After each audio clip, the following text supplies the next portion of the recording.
आज हम माया के जो 3 गुण हैं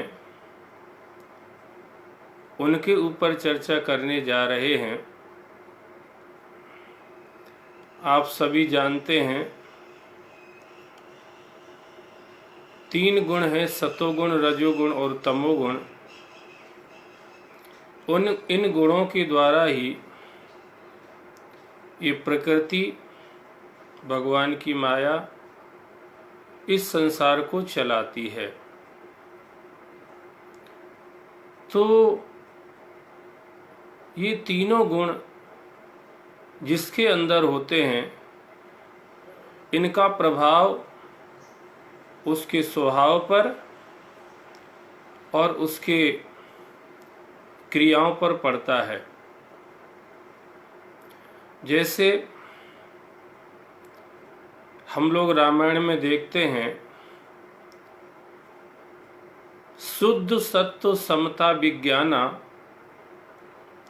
कृत प्रभाव प्रसन्न मन जाना, सत्व बहुत कछु रज रति कर्मा, सब विद सुख त्रेता कर धर्मा, बहु रज स्वल्प सत्व कछु तामस, द्वापर धर्म हरस भय मानस, तामस बहुत रजोगुण थोड़ा,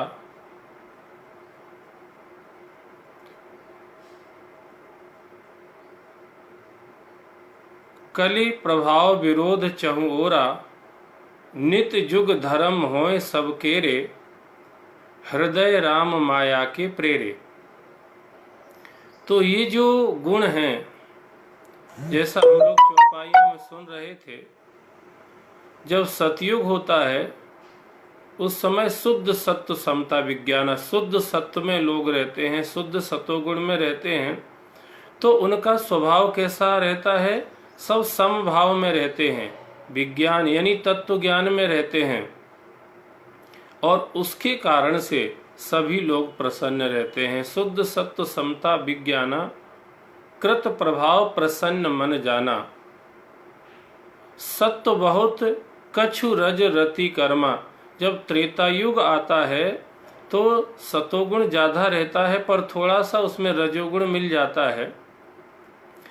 रजोगुण आदमी को कर्म में प्रवृत्त करता है, क्रिया की तरफ खींचता है। इसीलिए त्रेता युग के लोगों की कर्म में रुचि होने लग जाती है। रति कर्मा, सब विद सुख त्रेता कर धर्मा। पर उस समय भी जो कर्म करता है वो ज्यादातर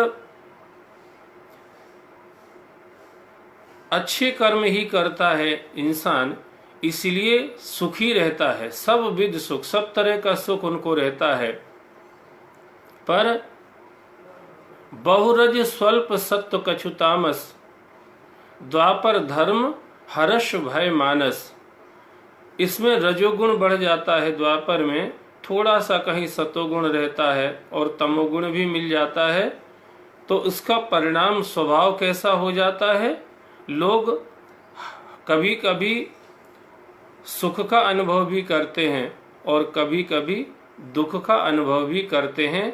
मतलब समान रूप से सुख और दुख लोग अनुभव करते हैं, पर तामस बहुत रजोगुण थोड़ा, कली प्रभाव विरोध चहु ओरा। कलयुग आते आते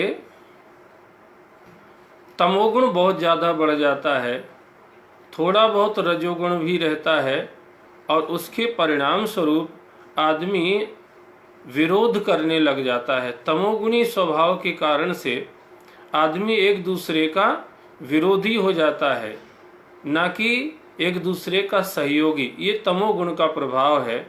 और सब जगह अशांति, क्लेश, उपद्रव, दंगे, फसाद, ये जो आप देख रहे हैं, आतंकवाद, नक्सलवाद,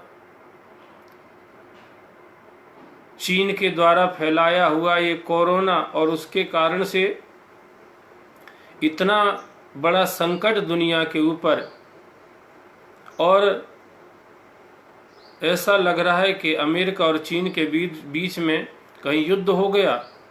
तो चतुर्थ विश्व युद्ध ही ना हो जाए।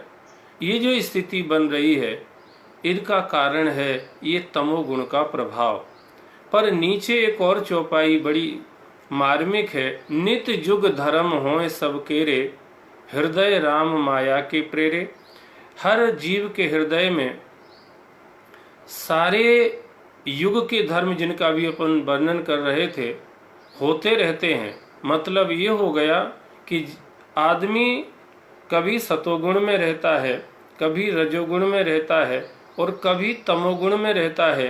कभी इनका अनुपात ऊपर नीचे रहता है और उसके प्रभाव के कारण से हम उस तरह के स्वभाव के प्रभाव में आ करके और उस तरह का अनुभव करते रहते हैं। माने जीव आत्मा, यहाँ पर ये संकेत किया जा रहा है कि जिस गुण के प्रभाव में जब रहता है उस समय उसके अंदर का संसार वैसा ही रहता है। माने ये भी इसका मतलब हो गया कि हम चाहें तो अपने आप को सतोगुण में रख सकते हैं। माने जो सतयुग का वातावरण था प्रसन्न रहने का, उस वातावरण में कृतकृत रहने का, ज्ञान विज्ञान में रहने का, समता में रहने का, अगर हम सतोगुण में रह सकें तो हम उस स्थिति में रह सकते हैं।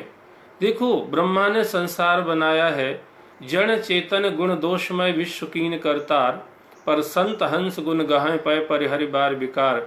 इस संसार में तो गुण भी हैं और दोष भी हैं, पर हमें समझ करके कि किस गुण को पकड़ें तो हमारे अंदर ऐसा स्वभाव बने जो हमारा भी भला करे, हमें भी प्रसन्न रखे और हमारे कारण से दूसरों को भी सुख और प्रसन्नता का अनुभव हो।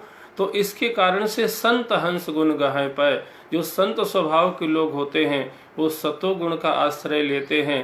पर सतोगुण भी ऐसा नहीं है कि इसको पकड़ के ही रखना है। जैसे कांटे से कांटा निकाल के दोनों कांटों को फेंकने में ही भलाई है, ऐसे सतोगुण के माध्यम से रजोगुण और तमोगुण के जो दुष्प्रभाव हैं उनसे अपने आप को बचा करके, पर अंत में इससे भी अपना पिंड छुड़ाना बहुत जरूरी है। क्योंकि है तो ये भी माया का ही गुण, और माया के किसी भी गुण के प्रभाव में रहेंगे तब तक हम माया के जो जन्म मरण का चक्कर है उससे नहीं छूट सकते हैं। इसलिए भगवान रामायण में भी कह रहे हैं और गीता में भी कह रहे हैं, सुनहु तात माया कृत गुण और दोष अनेक, गुण यह उभय न देखिए देखिए सो अविवेक। भगवान कह रहे हैं दोनों ही माया के गुण हैं, गुण और दोष दोनों ही माया के हैं। इसीलिए जो भक्त होता है, जो ज्ञानी होता है, वो इन माया के दोनों की तरफ ध्यान नहीं रखता है, न दोष की तरफ न गुणों की तरफ ही। तो वो जो गुण है जिसको हनुमान जी के लिए कहा सकल गुण निधानम, भगवान इसको भी एक गुण कह रहे हैं। ये कौन सा गुण है? ये भक्ति का गुण है, ये आत्मा का गुण है, ये भगवान का गुण है, ये भगवदीय गुण है। इस गुण में हमें आना है जिससे हम माया के जो सतोगुण रजोगुण और तमोगुण के जो दुष्प्रभाव हैं या आसक्ति है या अभिमान है उससे हम छूट सकते हैं। इसलिए गीता में भी भगवान यही कह रहे हैं, त्रय गुणिया विश्या वेदा निस्त्रय गुणियो भवार्जुन, निर्द्वंदो नित्य सस्त स्थितो निर्योग क्षेमम आत्मवान। हम आत्मवान बने तो हमारे अंदर आत्मा परमात्मा की जो दैवीय गुण हैं, जो दिव्य गुण हैं, उनका प्राकट्य होगा, उनसे हमारा भला होगा। वही हमारे वास्तविक गुण है, वही हमारी वास्तविक संपत्ति है। उसी संपत्ति को प्राप्त करने के लिए भगवान ने हमें ये मनुष्य जीवन दिया है। तो हम ये समझ करके उस तरफ बढ़ें। बहुत बहुत धन्यवाद।